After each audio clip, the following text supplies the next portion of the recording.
Hai. Assalamualaikum. Selamat datang ke Borak Kampus KKTI. Okey, hari ni kita akan sembang pasal sijil penyediaan tapak bina. So, hari ni dengan saya ada dua orang special tau. Okey, jom kita berkenalan dengan tetamu khas kita pada hari ni. Jeng, tetamu kita yang first. Okey, sila kenalkan diri. Okey, Assalamualaikum. Selamat tengah hari. Okey, nama saya Nolinda binti Gunawan. Saya adalah tutor program untuk sijil penyediaan tapak bina di Kolej Komuniti Teluk Intan. Okey. Adik yang tepi ni?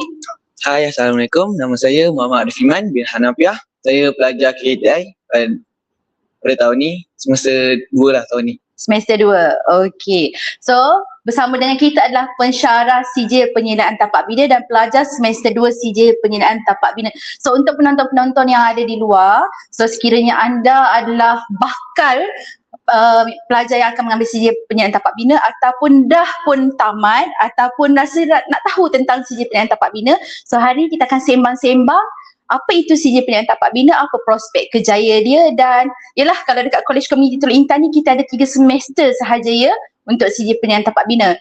So sebelum kita mula, saya nak highlight ya, Kolej Komuniti Teluk Intan kita berada di bawah payung KPTM. So kita adalah 100% milik kerajaan. So kita bukan swasta. Okay, Kolej Komuniti Teluk Intan bukan swasta. Alright, okay, boleh kita mula? Okay, sebab masing-masing nervous kan? Alright. So sajalah nak tanya sebelum kita mula kan. Okay. Kita tanya dulu pensyarah dia. Kita tanya Puan Linda dulu. Okay. Puan Linda, sebenarnya kan ramai yang masih keliru dengan bidang penyediaan tapak bina ni. Boleh tak cerita sedikit tentang apa itu sijil penyediaan tapak bina? Okey, sijil penyediaan tapak bina kalau orang tanya apa itu sijil penyediaan tapak bina. Okey, so dia ada perkataan tapak. Penyediaan tapak. So secara automatik orang akan tengok, nampak, okey, kerja di tapak. Okey, so secara overallnya nak cerita tentang kerja ke tentang sijil ni? Tentang kerja dulu. Tentang kerja dulu. Okey. So kerja penyediaan tapak bina. So secara overallnya dapat diringkaskan. Okey, penyediaan tapak, okey, penyedia tapak tu adalah kerja dia memantau kerja harian di tapak bina dan memastikan kerja ikut spesifikasi yang ditetapkan. Sebab ada juga yang bertanya kan, apa beza penyelia tapak bina dengan jurutera? Sebab dia duduk di bawah payung sivil, betul? Betul. So apa beza dia Puan Linda? Okey, kalau nak tengok dari segi beza, okey, kita tengok dulu jurutera. Okey, jurutera ni selalunya kelayakan dia tinggi lah kan. So ada degree dalam bidang yang berkenaan. Kalau pula penyelia tapak, so selalu kelulusan dia adalah diploma ataupun sijil. Okey, so dari skop kerja pula, okey, so jurutera ni selalu dia menguruskan aspek teknikal dan dia juga buat keputusan kalau ada masalah dari segi aspek teknikal. Contohnya macam ada clash drawing antara drawing structure dengan arkitek. So dialah yang kena buat keputusan. Okey, kalau pula penyedia macam saya cakap tadi lah, skop kerja dia menyelia kerja harian di tapak dan pastikan kerja dilaksanakan dengan betul lah ikut spek. Okey. Okay, clear beza sebab jangan confuse, memang dia duduk di bawah kejuruteraan awam. Tetapi untuk sijil penyediaan tapak bina dengan kejuruteraan awam tu dia ada beza. Okay, dari segi skop kerja dan juga kelayakan tertinggi. Okay, soalan seterusnya untuk Puan Linda juga. Kalau sijil penyediaan tapak bina ni di Kolej Komuniti, dia adalah satu-satunya di Malaysia, betul? So dekat kolej lain tak ada sijil penyediaan tapak bina. Jadi kenapa ya wujud sijil penyediaan tapak bina ni, kenapa kita wujudkan program ni? Okey, so diwujudkan program ini. Okey, tujuannya lah untuk memastikan pemantauan di tapak dilaksanakan dengan betul lah. Untuk pastikan untuk pastikan pembinaan dilaksanakan mengikut spek, ikut jadual, kos dan juga mematuhi piawaian keselamatan. Sebabnya kalau kerja di tapak tak macam tak ikut spek apa semua, takut pada masa akan datang bangunan tersebut runtuh ke, sebab dalam design dah dikira dah berapa beban semua tu. So memang pentinglah profession ni dalam bidang pembinaan kan. So sebab ramai tak tahu, sebab dia bukannya sijil yang mudah lah untuk you all cari dekat internet internet. Bila buka je memang akan automatic ke College Community Teluk Intan. Okay, so untuk kemahiran pelajar yang nak masuk sijil penyelenggaraan tapak bina ni, dia ada syarat tak? Kalau ikutkan tak adalah. Cuma kalau boleh macam boleh membaca, sebab nak kena tahu baca pelan, tak buta warna, sebab nanti kan nak tengok drawing apa semua tu. Okay, so dari segi kemahiran yang diperlukan, kalau ikutkan untuk pelajar sijil penyelenggaraan tapak bina ni, dia perlu kemahiran komunikasi lah. Sebabnya bekerja di tapak bina saling berkait lah dengan berhubung dengan orang lain. Sebabnya dia akan berurusan dengan kontraktor, berurusan dengan pelanggan. Okey, kemudian dia kena memberi arahan kepada orang bawahan, kepada subkon. Okey, kemudian dia dari segi dokumentasi semua kena buat. Matematik penting tak, Puan Linda? Okey, basic matematik perlulah tahu. So tahu menambah, menolak, bahagi, darab. Okay. Alright. Okay. So dah berdebar dah ni. Puan Linda dah habis debar dah. Okay, kita tanya pula. Okay, kita tanya pelajar kita pula. Okay, macam mana? Ni sebab dia dah SEM 2. So dia macam refresh. Ingat tak lagi macam mana boleh terjebak ya masuk sijil yang tapak bina ni? Kenapa saya memilih bidang ni lah? Sebab saya minat bidang ni. Lagipun sebelum saya masuk sini pun saya ada bekerja tentang bidang construction lah. Okay, so awak dah ada pengalaman kerja sedikit lah. Ada pengalaman lah. Satu saya ambil mengambil. So awak rasa penting tak belajar penyelenggaraan tapak bina ni untuk bekerja dalam bidang pembinaan? Penting bagi saya sebab pekerjaan yang luas lah bidang ni. So berdasarkan pengalaman awak masa awak kerja part time lah kan, kerja part time tu awak banyak berhubung dengan rakan pekerja daripada negara yang sama ke ataupun ada pekerja daripada luar negara ke? Negara sama je. Negara yang sama. So saya masa tu belajar lagi. Belajar lagi, so awak part time. Bagusnya. So at least bila awak dah masuk awak dah boleh relate kan apa yang awak dah belajar. Okay, so nak tanyalah bila masuk belajar awak rasa apa benda yang awak rasa macam aku tak tahulah benda ni, kena buat macam ni rupanya. Ada tak?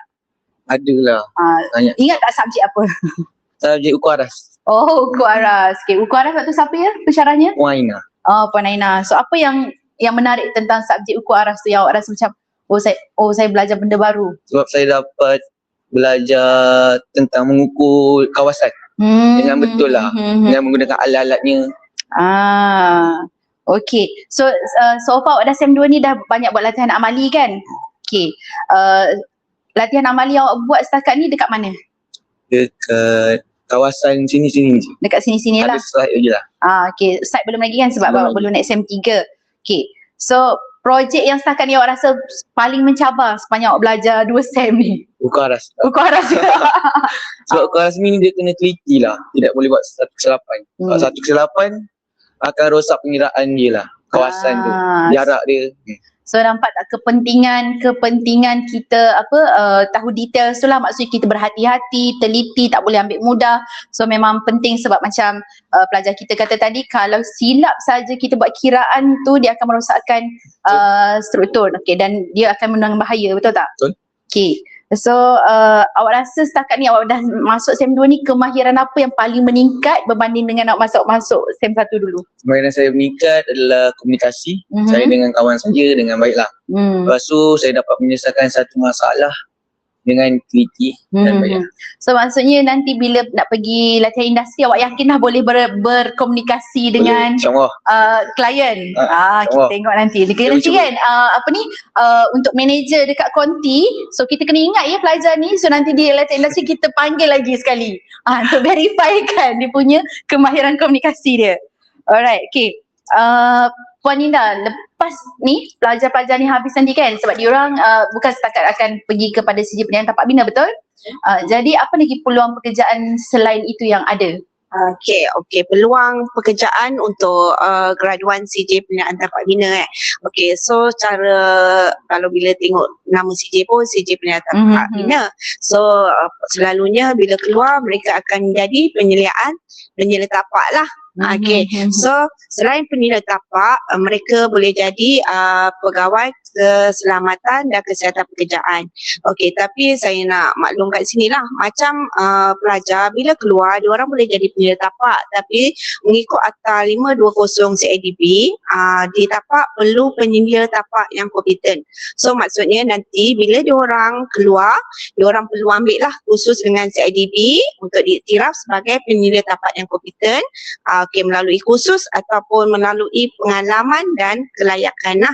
Okay, begitu juga dengan pegawai keselamatan dan kesihatan, mereka pun perlu ambil kursus sebab perlu orang yang kompeten. Okay, selain tu, diorang boleh jadi kontraktor, buka syarikat kontraktor ataupun buka syarikat hardware lah untuk bekalkan barang binaan. Okay. So kiranya sebenarnya ruang lingkup pekerjaan selepas tamat sijil tu banyaklah. Banyak. Mereka boleh jadi pelukis pelan juga sebab diorang ada belajar AutoCAD, Revit, BIM. Tapi itulah keyword dia adalah competence. So kena faham bagi prospek-prospek yang ingin bekerja ke bidang, dia bukan sahaja ada sijil kemahiran tersebut dan dia disokong oleh sijil-sijil profesional. So untuk kita dalam tempoh pelajar berada di kolej, diorang akan dapat kat CIDB tak? Okay, selalunya memang kami akan arrangekan lah untuk belajar ambil kursus kad hijau CIDB tu. Sebabnya sepanjang pengajian mereka perlu ke site untuk menyiapkan tugasan. So kebanyakan site memang akan tanyalah ada kad hijau tak? Kalau tak ada, diorang tak lagi masuk. Sebab kat site banyak hazard, takut berlakunya kemalangan, nanti susah lah kalau tak ada kad hijau tu. So nampak tak? So dekat di Kolej Komuniti Tul Intan untuk sijil penilaian tapak bina, ia bukanlah teori semata-mata tetapi lebih banyak praktikal. Dia adalah lebih kepada untuk kita mempersiapsiagakan pelajar ke dunia sebenar. So maksudnya dekat kolej sendiri dah ada kat CIDB. Jadi bila pelajar keluar nanti bila nak latihan industri, dia dah ada kat hijau, dia dah boleh masuk site. Okay, dan dia kena persiapkan dirilah. Okay, so untuk yang tak tahu dekat luar sana, so selain daripada bila pelajar tamat latihan industri dia boleh terus bekerja ke bidang, pelajar juga boleh sambung pengajian ke peringkat yang lebih tinggi. Betul tak Puan Linda? Betul. Sebab kenapa bezanya kita adalah kolej komuniti, kita ada kita duduk di bawah MQA, kita ada MBOT. So kita bukan sijil kemahiran lah. Kalau kita bukan SKM. So bila dia sijil, kita masih TVET, masih di payung TVET yang sama, cuma bezanya pelajar boleh menyambung ke peringkat diploma, degree dan mungkin ada yang patah balik jadi pensyarah. Betul tak Puan Linda? Betul. So Puan Linda sendiri pun daripada universiti mana dulu Puan Linda? Saya daripada UTHM. UTHM. So jadi kena ingat keyword competent tu. So maksudnya belajar tu dia sebenarnya banyak cara, nak cari ilmu tu banyak cara, tapi kita nak polish kita punya resume untuk bekerja dan diterima oleh syarikat tu, kita lah yang kena ada knowledge yang betul. Okay, so bila masuk kolej komuniti, knowledge ni selain daripada bimbingan daripada pensyarah macam Puan Linda kata tadi, dia orang boleh beri nasihat. So katalah pelajar nak ke OSHA tadi kan, so dia akan suggest lah sijil profesional apa yang pelajar boleh ambil dengan CIDB. Okay, so Puan Linda, kalau pelajar-pelajar setakat ni lah berdasarkan yang batch-batch yang sebelum-sebelum ni, bagaimana permintaan industri terhadap program kita? Okay, permintaan industri. Kalau kita tengok sekarang, industri pembinaan sekarang semua bangun. Sekarang ada bangunan baru, infrastruktur baru. So permintaan terhadap industri adalah tinggi. Kalau kita tengok pun pelajar selalu lepas intern akan diserap kerja. Memang peluang kerja tu sangat tinggi, permintaan sangat tinggi lah. Sebabnya industri pembinaan memang memerlukan tenaga mahir untuk memastikan projek dapat disiapkan dengan baik. Okay, kita tanya pula soalan dengan pada pelajar kita. Okay, so awak dah ada dekat SEM 2 ni, setakat ni semasa semester lepas ada latihan amali tak? Amali ada lah. Ada. Okay, setakat ni masa buat latihan ada tak buat apa-apa kesilapan? Banyak kesilapan. Banyak kesilapan. Boleh tak share dengan audience apa antara kesilapan yang awak ada buat waktu latihan dan apa yang awak belajar daripada kesilapan tersebut? Kesilapan saya tentang mengukur lah. Sebab masa tu awal lagi kan. Saya tak tahu cara mengukur. Lepas tu saya beri tugasan lah daripada lecturer saya untuk mengukur sebuah kawasan dengan menggunakan alat inilah alat-alatnya lah. Aha. Kami tersalah kira. Lepas tu kena buat lagi semula. So patutlah tadi dia kata apa, dia dah tahu betapa pentingnya mengukur tu dan impact dia kalau dia salah ukuran. Okay, so ni baru masuk SEM 2 ni, apa awak punya expectation lah? Expectation saya gembira lah, seronok saya dari sini. Sebab banyak belajar tentang alat-alat di bengkel. Dan lagi lah. So nanti okay, SEM ni SEM 2, SEM depan SEM 3 dan lepas tu pergi latihan industri, betul? Dah ada survey ke? Agak-agak keluar kat luar tu nampak syarikat mana yang awak rasa awak nak apply kemudian? Masa ni belum lagi lah. Belum lagi, Okay, nanti kot. So awak target nanti lepas habis ni nak terus kerja ataupun nak sambung belajar? Mungkin saya sambung belajar kot. Sambung belajar. Okay. So itulah saya kata tadi, bila kita pelajar kita dia bukan laluannya terus bekerja sahaja, dia ada option untuk sambung belajar juga di peringkat yang lebih tinggi. Okay, seterusnya kita nak tengoklah, okay, apakah mitos-mitos dalam dunia tapak bina, okay, dalam dunia penyelidikan tapak bina ni. Okay, so saya nak tanya ni lah kedua-dua audience kita, awak rasa ni mitos ke realiti? Okay, kerja penyelidikan tapak bina ni hanya untuk lelaki sahaja? Mitos. Mitos.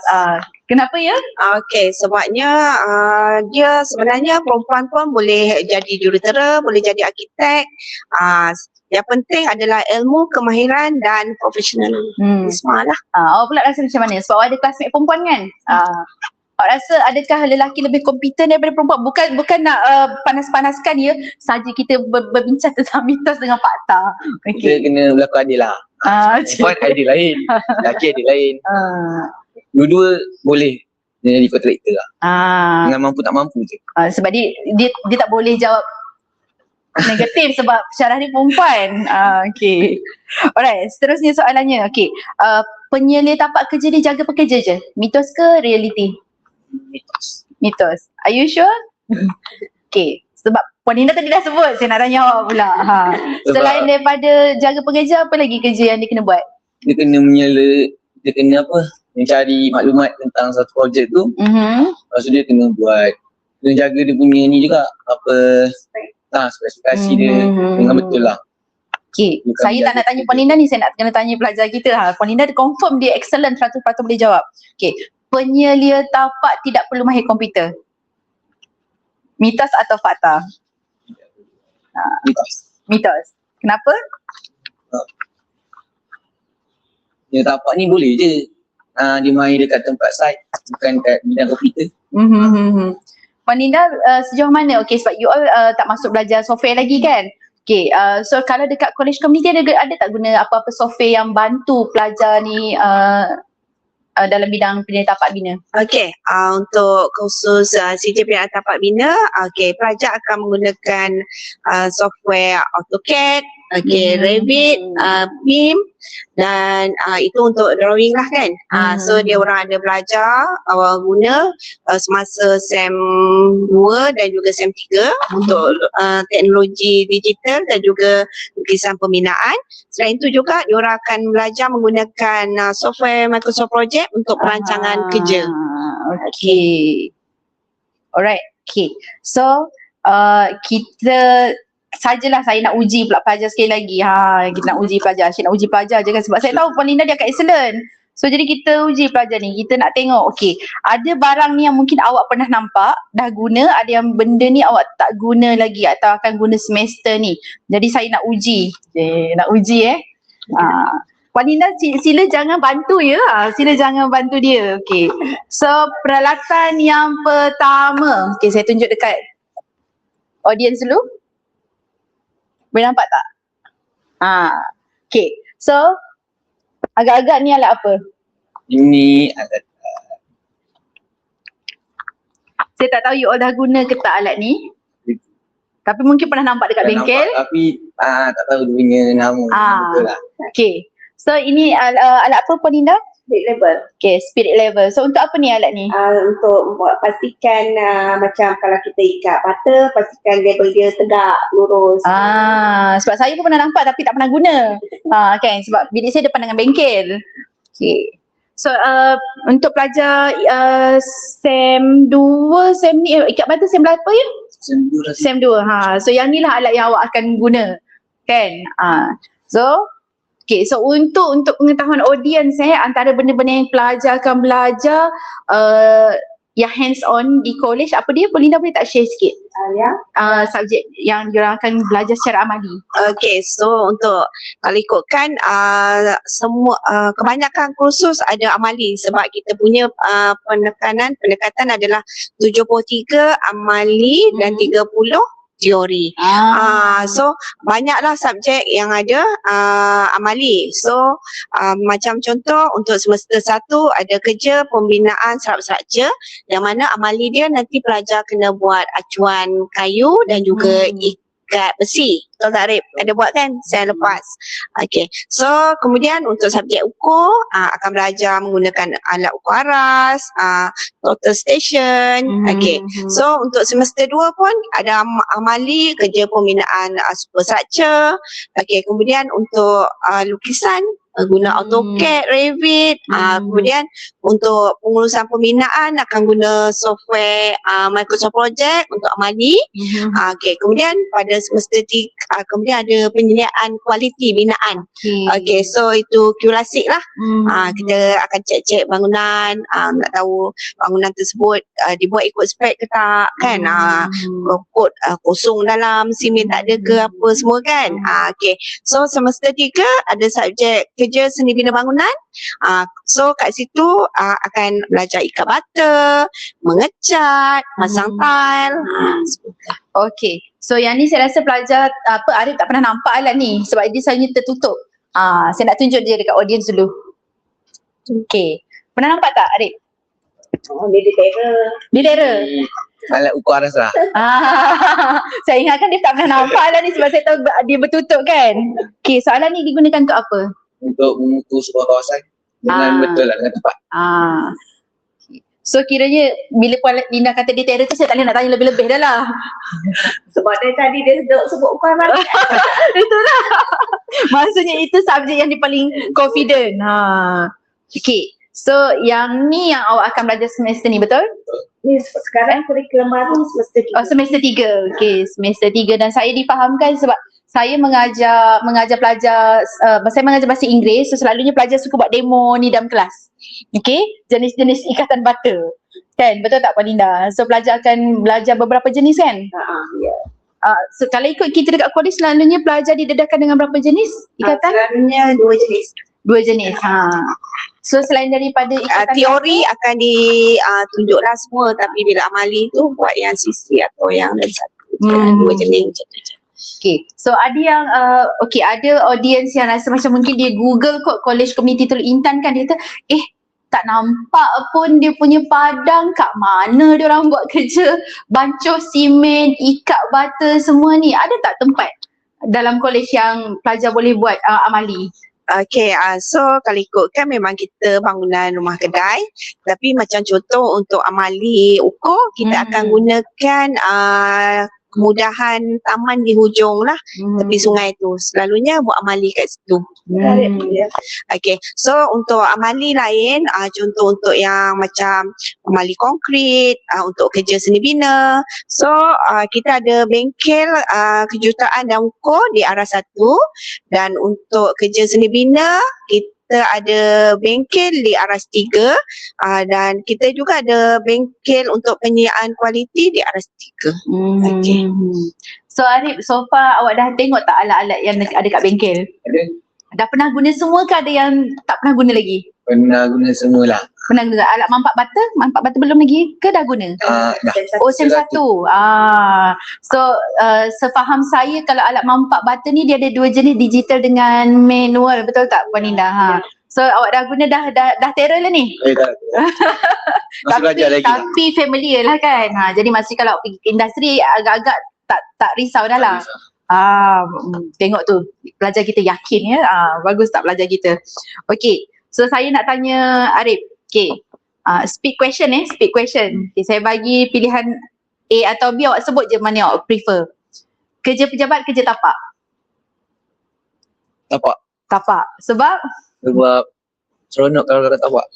Suka kat Dapat luar belajar banyak ni lah. Banyak pengalaman. Banyak pengalaman. Okay, AutoCAD ke baca pelan? Baca pelan. Baca pelan. Okay, sebab apa baca pelan? Baca pelan lagi seronok lah saya rasa. Awak lebih kena ada prefer. komputer lagi. Sebab dia lain orang, lain dia punya preference kan. Okay. Projek bangunan tinggi atau rumah? Bangunan tinggi. Bangunan tinggi. So masa awak part time dulu awak banyak buat projek apa? Projek tanah runtuh. Tanah runtuh. So awak prefer projek bangunan tinggi lah. Okay. Okay. Site meeting ke site inspection?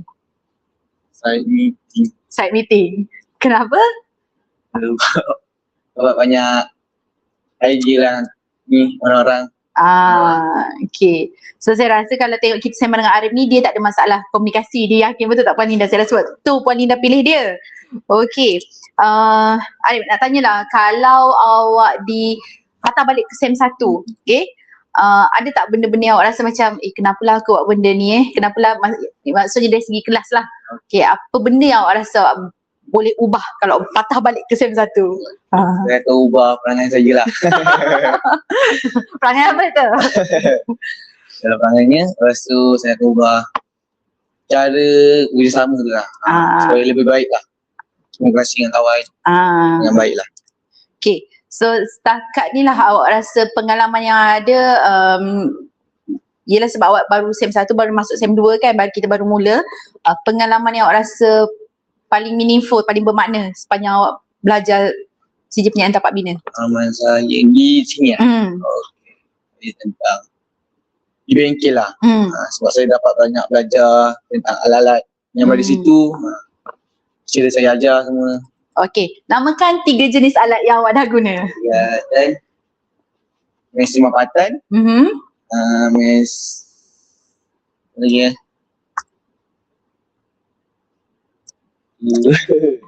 apa lagi tu ya? Mesin tegangan besi. Mesin tegangan besi dengan mesin ayak batu. Oh, ayak batu. Mesin tekanan besi tu mesin apa? Tegangan. Oh, tegangan. Okay, tegangan besi yang tarik tu. Tekanan besi. Okay, so katalah kepada kalau ada kawan-kawan awak yang kat luar yang rasa macam nak masuk belajar, apa awak punya pesanan dan nasihat? Pesanan yang kepada rakan-rakan yang di luar sana, marilah join JPTI sebab belajar ni sangat best lah. Sebab kos ni sangat menarik bagi saya lah. Awak ada final exam tak? Tak ada. Tak ada. So maksudnya penilaian awak semua 100%? Semuanya amali lah. Semua amali. Amali dengan teori lah.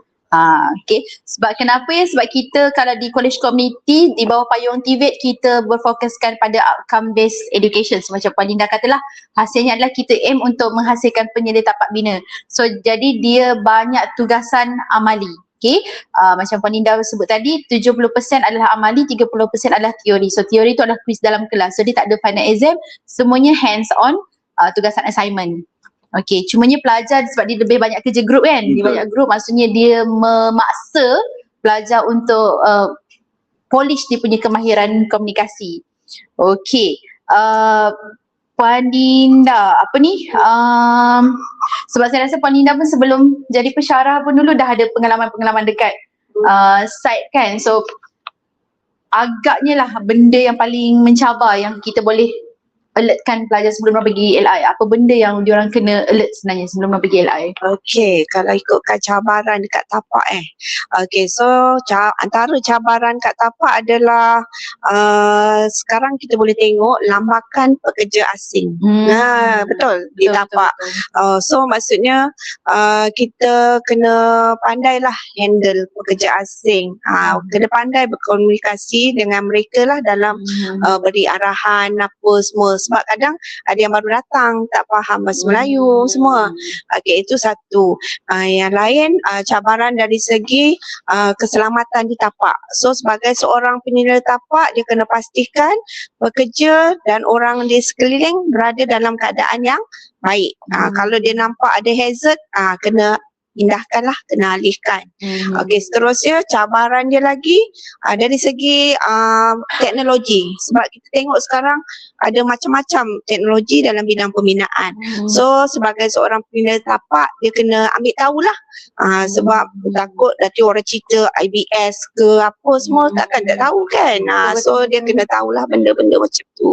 Bila Puan Linda sebut pasal teknologi tu, berdasarkan teknologi sekarang lah yang keadaan sekarang ni, bagaimana teknologi yang macam drone, AI mempengaruhi kita punya industri pembinaan? Okey, kalau drone tu dalam industri pembinaan dia boleh digunakan untuk memantau projek pembinaan lah, untuk pastikan contoh kalau dulu maybe nak pantau kena panjat bangunan sampai tingkat atas. So dengan menggunakan drone kita boleh dapat image atau video untuk dapat gambaran berapa persen bangunan tersebut dah siap. Dia boleh akses ke ruangan yang susah.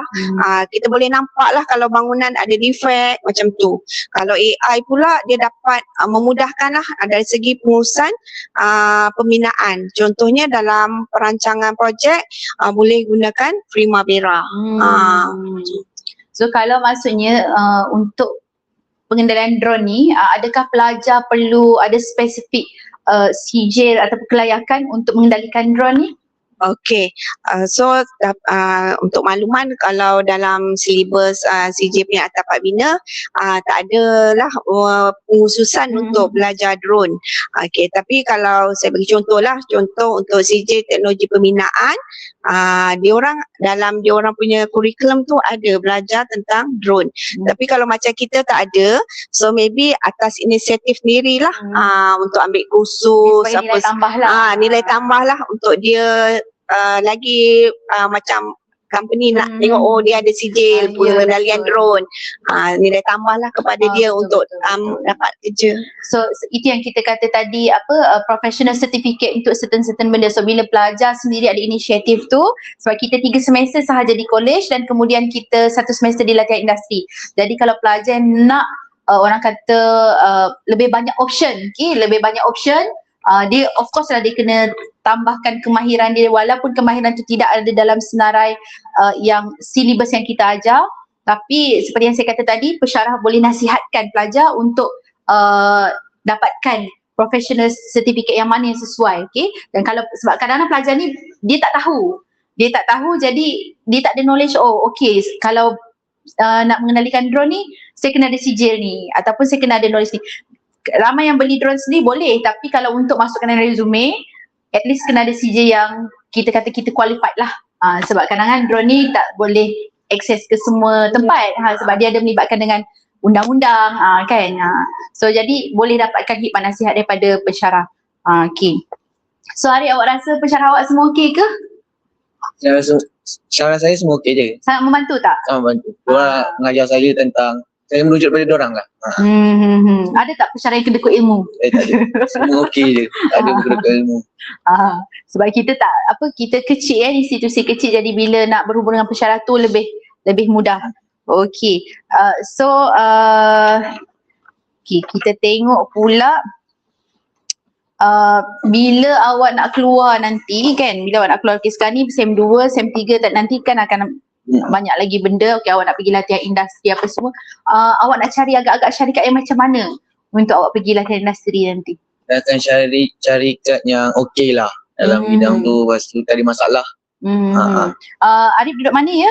Saya duduk Selangor. Oh Selangor, so maksudnya Selangor sebelah mana? Sabak Bernam. Sabak Bernam. So Sabak Bernam agaknya banyak kot projek-projek. Kita boleh pergi ke area Kelang. So saya rasa pun sini-sini awak pun ramai yang pergi belah-belah Kelang kan, lembah-lembah Kelang sebab dia ada banyak projek. Sebab awak kata awak tadi berminat untuk projek bangunan tinggi, bukan projek rumah kan.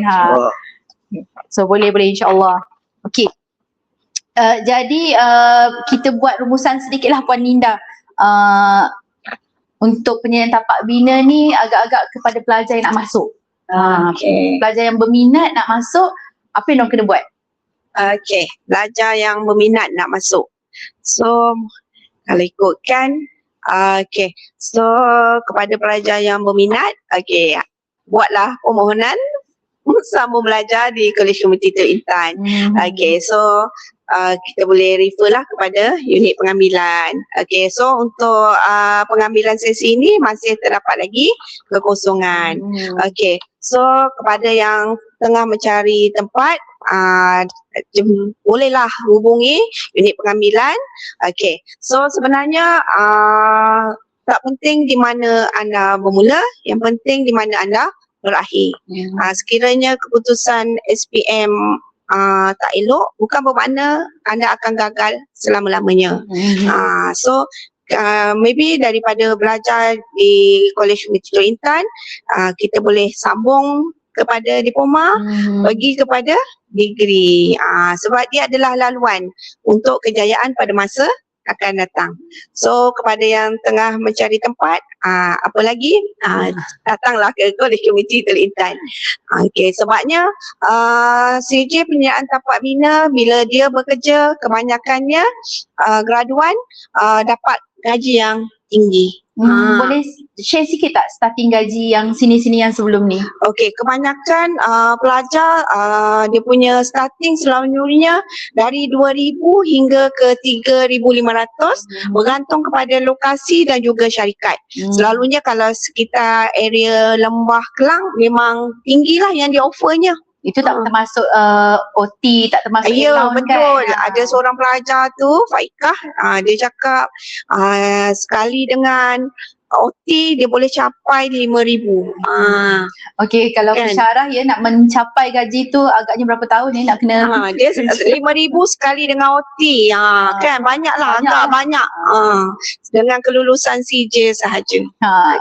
So bila kata sebab tadi kita sembang pasal gaji starting ni pelajar-pelajar ni kan, contohlah macam Arif awak nak pergi LI nanti sebab awak kata duduk area Sabak Benam kan, adakah awak akan mencari dekat-dekat je ataupun awak tak kisah ke mana awak praktikal? Saya tak kisah mana-mana pergi kelas. Tak kisah. Okey, bagus sebabnya kalau awak sebab saya duduk teringat dia kata dia nak buat bangunan tinggi. Kan? Sebab bangunan tinggi tak boleh duduk dekat dengan rumah. Sebab kat rumah tu dia tak ada projek bangunan tinggi sangat. Okey, sebab tadi awak dah bagi nasihat pesanan kepada rakan-rakan yang nak join kan. Okey. So saya nak share jugalah kepada prospek-prospek di luar sana.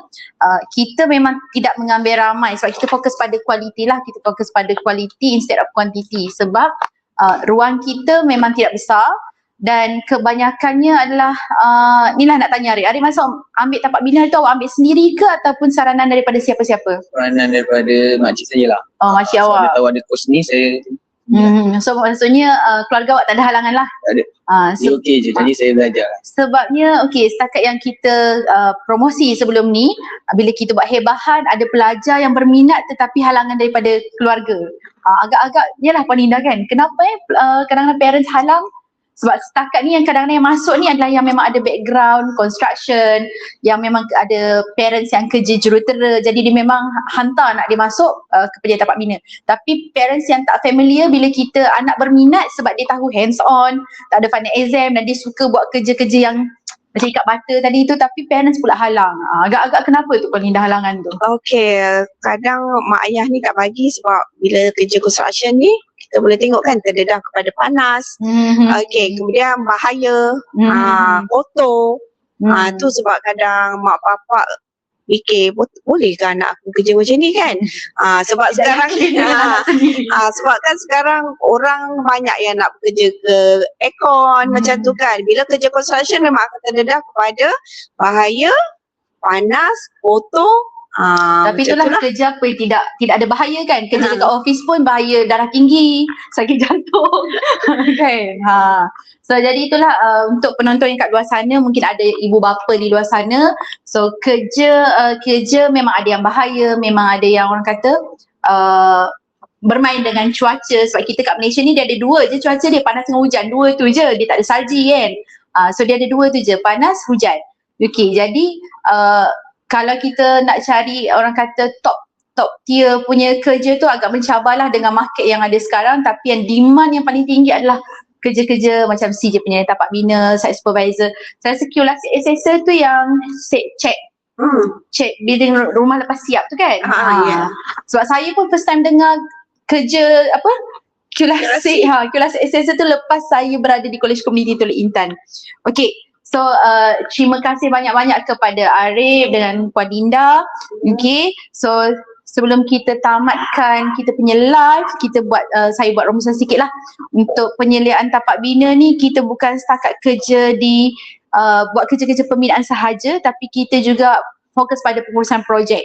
Dan penyeliaan tapak bina ni berada di tengah-tengah antara orang bawah dengan management. Okay, so komunikasi tu, kemahiran komunikasi tu sangatlah penting.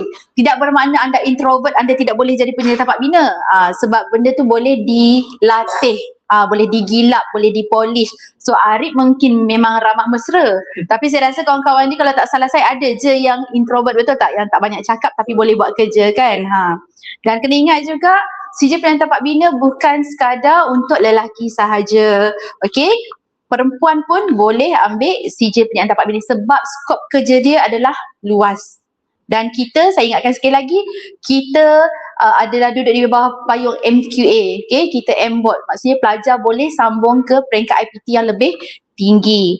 Dan kerja ini adalah kerja yang ongoing demand daripada industri. Cumanya kena ingat untuk masuk ke kolej komuniti, pensijilan dia untuk syarat kemasukannya adalah lulus bahasa Melayu, lulus sejarah dan kredit salah satu mana-mana subjek SPM tu. Dan yang penting kalau boleh tidak buta warna. Dan saya terpaksa berkongsi juga sebab ada yang bertanya kan. Saya orang special yang pakai kerusi roda, boleh tak? Jadi saya tolong jawab siap-siap. Tak boleh sebab ia melibatkan kerja-kerja bengkel, kerja-kerja amali. So yang kerja-kerja yang orang kata high risk lah. Okay. Alright, okay, terima kasih Arif. Sebab kita curi dia sekejap lari daripada kelas untuk slot ni. Terima kasih lagi sekali Puan Dinda. Dan sembang-sembang borak santai KKTI tamat di sini. Jumpa anda di lain sesi. Assalamualaikum warahmatullahi wabarakatuh. Bye.